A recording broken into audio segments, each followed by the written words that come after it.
दोस्तों आप सभी का सक्सेस मस्ट में स्वागत है। आज की वीडियो में हम कवर करने वाले हैं फिजिक्स यानी भौतिक विज्ञान के ध्वनि से टॉप 50 क्वेश्चन। दोस्तों जो परीक्षाओं में बार बार पूछे जाते हैं, इसलिए वीडियो को अंत तक जरूर देखें। चलिए वीडियो स्टार्ट करते हैं। पहला प्रश्न है, ध्वनि तरंगों की प्रकृति होती है। आंसर हो जाएगा अनुदैर्ध्य। ऑप्शन बी आपका आंसर हो जाएगा अनुदैर्ध्य। अगला प्रश्न है, अपश्रव्य तरंगों की आवृत्ति होती है।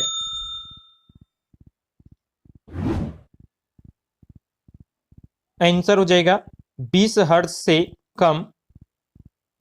ऑप्शन ए आपका आंसर हो जाएगा 20 हर्ट्ज से कम।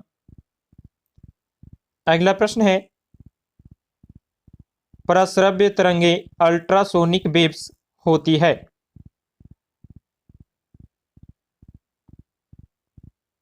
आंसर हो जाएगा 20,000 हर्ट्ज से अधिक आवृत्ति की अनुदैर्ध्य तरंगे। ऑप्शन डी आपका आंसर हो जाएगा 20,000 हर्ट्ज से अधिक आवृत्ति की अनुदैर्ध्य तरंगे। अगला प्रश्न है, प्रस्रव्य तरंगे मनुष्य द्वारा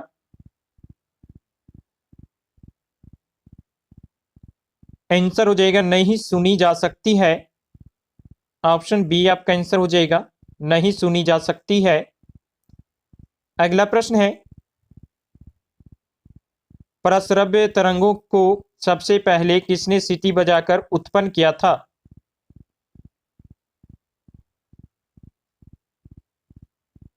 आंसर हो जाएगा गाल्टन ने। ऑप्शन बी आपका आंसर हो जाएगा गाल्टन ने।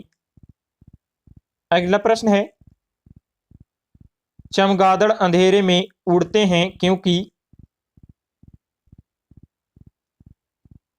आंसर हो जाएगा चमगादड़ प्रस्रव्य तरंगे उत्पन्न करते हैं।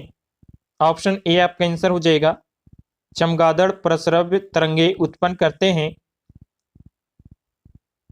अगला प्रश्न है, कीड़ों तथा हानि पहुंचाने वाले तत्वों को घरों से दूर भगाने के लिए प्रयोग में लाया जाता है। आंसर हो जाएगा अल्ट्रासोनिक तरंग। ऑप्शन ए आपका आंसर हो जाएगा अल्ट्रासोनिक तरंग। अगला प्रश्न है, ध्वनि तरंगे नहीं चल सकती है। आंसर हो जाएगा निर्वात में। ऑप्शन डी आपका आंसर हो जाएगा निर्वात में। अगला प्रश्न है, विमानों के आंतरिक भागों की सफाई में किसका उपयोग किया जाता है।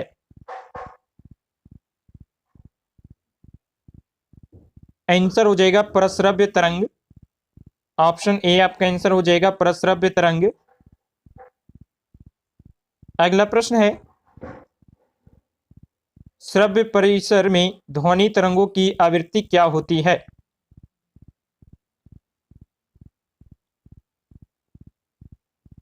आंसर हो जाएगा 20 हर्ट्ज से 20,000 हर्ट्ज तक।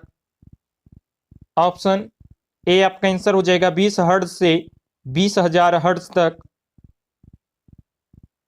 अगला प्रश्न है, लगभग 20 डिग्री सेल्सियस के तापक्रम पर किस माध्यम में ध्वनि की गति अधिकतम रहेगी।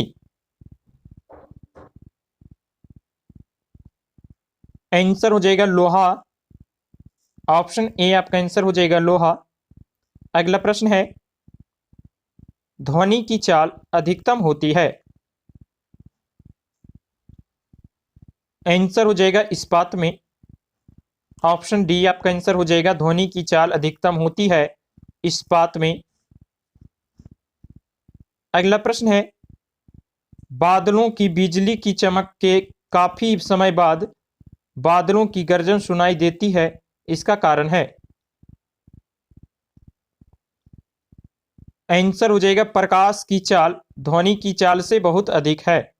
ऑप्शन डी आपका आंसर हो जाएगा प्रकाश की चाल ध्वनि की चाल से बहुत अधिक है। अगला प्रश्न है, वायु में ध्वनि का वेग होता है। आंसर हो जाएगा 332 मीटर प्रति सेकेंड। ऑप्शन ए आपका आंसर हो जाएगा 332 मीटर प्रति सेकेंड। अगला प्रश्न है, ध्वनि के वेग का मान सबसे कम होता है। आंसर हो जाएगा गैस में। ऑप्शन सी आपका आंसर हो जाएगा ध्वनि का वेग सबसे कम होता है गैस में। अगला प्रश्न है, वायु में ध्वनि का वेग। आंसर हो जाएगा तापमान के घटने से घटता है। ऑप्शन डी आपका आंसर हो जाएगा वायु में ध्वनि का वेग तापमान के घटने से घटता है। अगला प्रश्न है, पराध्वनिक विमान उड़ते हैं। आंसर हो जाएगा ध्वनि की चाल से या अधिक। ऑप्शन सी आपका आंसर हो जाएगा ध्वनि की चाल से अधिक। अगला प्रश्न है, वस्तु के वेग तथा उसकी माध्यम में एवं उन्हीं परिस्थितियों में ध्वनि के वेग के अनुपात को कहते हैं। आंसर हो जाएगा मैक संख्या। ऑप्शन डी आपका आंसर हो जाएगा मैक संख्या। अगला प्रश्न है, मैक अंकों का प्रयोग वेग के संबंध में किया जाता है।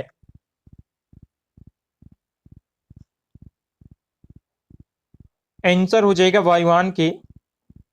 ऑप्शन सी आपका आंसर हो जाएगा मैक अंकों का प्रयोग वेग के संबंध में किया जाता है वायुयान में। अगला प्रश्न है, डेसिबल है। आंसर हो जाएगा ध्वनि की स्तर के मापन की इकाई। ऑप्शन सी आपका आंसर हो जाएगा डेसिबल ध्वनि स्तर के मापन की इकाई है। अगला प्रश्न है,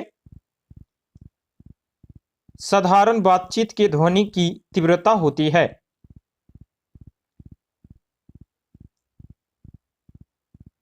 आंसर हो जाएगा 30 से 40 डेसिबल।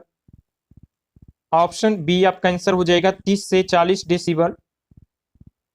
अगला प्रश्न है, ध्वनि के किस लक्षण के कारण कोई ध्वनि मोटी या पतली होती है। आंसर हो जाएगा तारत्व के कारण, पिंच के कारण। ऑप्शन बी आपका आंसर हो जाएगा तारत्व के कारण। अगला प्रश्न है, पुरुषों की अपेक्षा महिलाओं की आवाज अधिक तीक्ष्ण होती है क्योंकि महिलाओं की आवाज का। आंसर हो जाएगा तारत्व अधिक होता है। ऑप्शन डी आपका आंसर हो जाएगा तारत्व अधिक होता है। अगला प्रश्न है, ध्वनि तीव्रता की डेसिबल में वह अधिकतम सीमा जिसके ऊपर व्यक्ति सुन नहीं सकता। आंसर हो जाएगा 95 डेसिबल। ऑप्शन डी आपका आंसर हो जाएगा 95 डेसिबल। अगला प्रश्न है, नजदीक आती रेलगाड़ी की सीटी की आवाज बढ़ती जाती है जबकि दूर जाने वाली रेलगाड़ी के लिए यह घटती जाती है। यह घटना उदाहरण है। आंसर हो जाएगा डॉपलर प्रभाव का। ऑप्शन डी आपका आंसर हो जाएगा डॉपलर प्रभाव का। अगला प्रश्न है, चंद्रमा के धरातल पर दो व्यक्ति एक दूसरे की बात नहीं सुन सकते हैं क्योंकि। आंसर हो जाएगा चंद्रमा पर वायुमंडल नहीं है। ऑप्शन बी आपका आंसर हो जाएगा चंद्रमा पर वायुमंडल नहीं है। अगला प्रश्न है, डेसिबल इकाई का प्रयोग किया जाता है। आंसर हो जाएगा ध्वनि की तीव्रता के लिए। ऑप्शन सी आपका आंसर हो जाएगा ध्वनि की तीव्रता के लिए।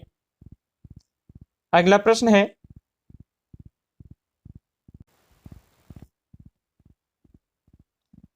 प्रतिध्वनि का कारण है।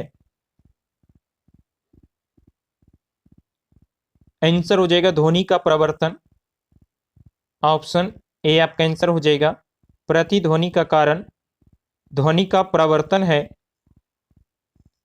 अगला प्रश्न है, स्पष्ट प्रतिध्वनि सुनने के लिए प्रवर्तक तल व ध्वनि स्रोत के बीच न्यूनतम दूरी होनी चाहिए। आंसर हो जाएगा 16.5 मीटर या 17 मीटर।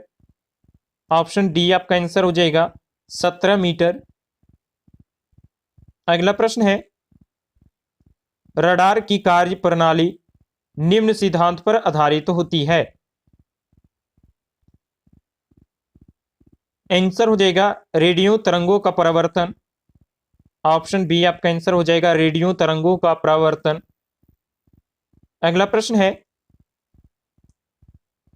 किसी प्रतिध्वनि को सुनने के लिए मूल आवाज और प्रतिध्वनि के बीच का समय अंतराल क्या होना चाहिए। आंसर हो जाएगा 1/10 सेकेंड के बराबर।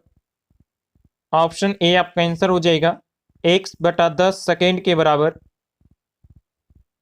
अगला प्रश्न है, ध्वनि का प्रभाव मानव के कान में कितने समय तक रहता है। आंसर हो जाएगा 1/10 सेकेंड। ऑप्शन बी आपका आंसर हो जाएगा 1/10 सेकेंड। अगला प्रश्न है, ध्वनि तरंगे किसके कारण प्रतिध्वनि उत्पन्न करते हैं। आंसर हो जाएगा प्रवर्तन के कारण। ऑप्शन सी आपका आंसर हो जाएगा प्रवर्तन के कारण। अगला प्रश्न है, एक व्यक्ति को अपनी प्रतिध्वनि सुनने के लिए प्रवर्तक तल से कितनी दूर खड़ा रहना चाहिए।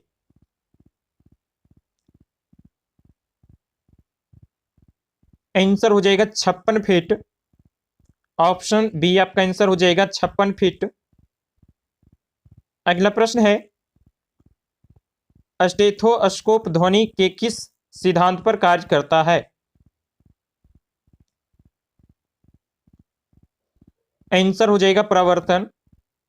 ऑप्शन ए आपका आंसर हो जाएगा प्रवर्तन। अगला प्रश्न है, सोनार अधिकांशतः प्रयोग में लाया जाता है।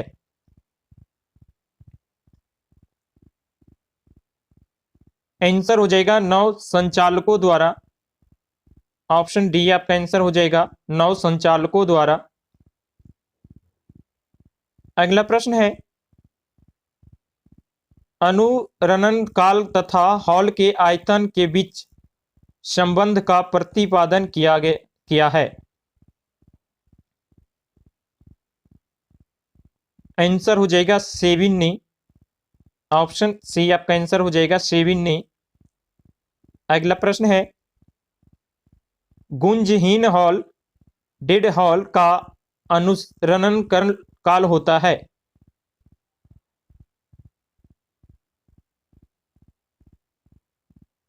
आंसर हो जाएगा 0 सेकेंड। ऑप्शन ए आपका आंसर हो जाएगा 0 सेकेंड।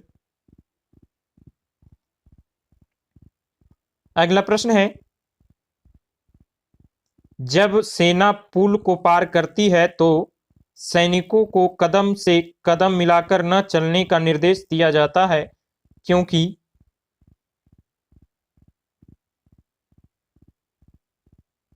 आंसर हो जाएगा पैरों से उत्पन्न ध्वनि के अनुनाद के कारण पुल टूटने का खतरा रहता है। ऑप्शन बी आपका आंसर हो जाएगा पैरों से उत्पन्न ध्वनि के अनुनाद के कारण पुल टूटने का खतरा रहता है। अगला प्रश्न है, हम रेडियो की घंटी घुमाकर विभिन्न स्टेशनों के कार्यक्रम सुनते हैं, यह असंभव है। आंसर हो जाएगा अनुनाद के कारण। ऑप्शन ए आपका आंसर हो जाएगा अनुनाद के कारण। अगला प्रश्न है, जब किसी स्थान पर दो लाउड स्पीकर साथ साथ बजते हैं तो किसी स्थान विशेष पर बैठे श्रोता को इनकी ध्वनि नहीं सुनाई देती है, इसका कारण है। आंसर हो जाएगा व्यतिकरण के कारण। ऑप्शन बी आपका आंसर हो जाएगा व्यतिकरण के कारण। अगला प्रश्न है, किसी ध्वनि स्रोत की आवृत्ति में होने वाले उतार चढ़ाव को कहते हैं। आंसर हो जाएगा डॉपलर प्रभाव। ऑप्शन बी आपका आंसर हो जाएगा डॉपलर प्रभाव। अगला प्रश्न है,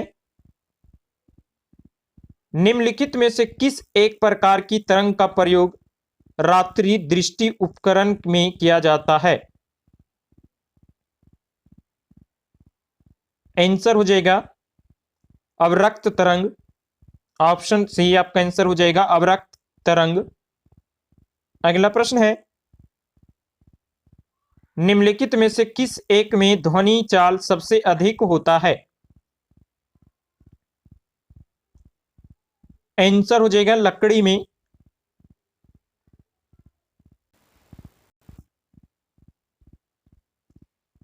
ऑप्शन डी आपका आंसर हो जाएगा लकड़ी में। अगला प्रश्न है,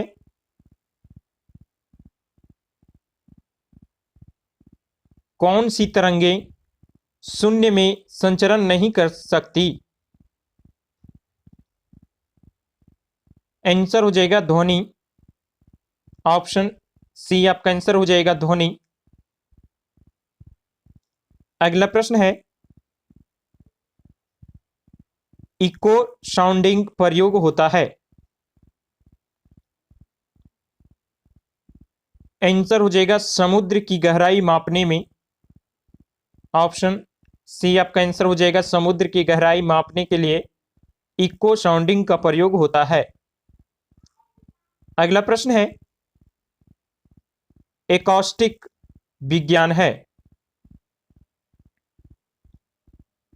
आंसर हो जाएगा ध्वनि से संबंधित। ऑप्शन बी आपका आंसर हो जाएगा एकॉस्टिक विज्ञान ध्वनि से संबंधित है।